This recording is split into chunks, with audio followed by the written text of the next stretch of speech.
All right, the steps to solving an absolute value inequality are the same whether it's an and or an or, which means it doesn't matter whether it's a less than sign or a greater than sign, you're going to do the exact same thing. So let's go all the way back to absolute values. And remember, the first thing we needed to do before we could solve an absolute value is we needed to make sure there was nothing attached on the outside of the bars.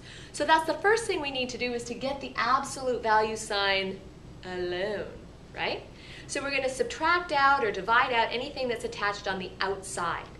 At that point in time, remember absolute value Bob, we could take him out of jail. So we're going to take Bob out of jail and rewrite the equation 2 times.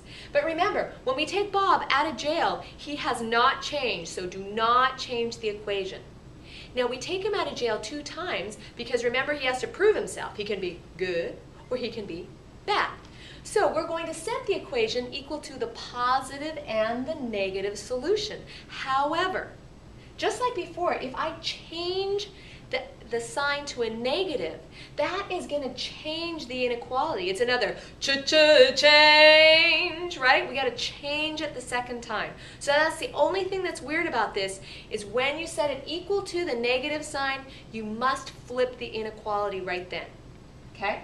At this point, you have 2 equations. So you're going to solve both equations so you have an inequality, and you're going to graph them both on the same line. Now, if you've done this right, the less thans, or the less than and equal tos, will be ands, and they will look like this. The greater than or greater than or equal tos are ors, and your graph will look like this.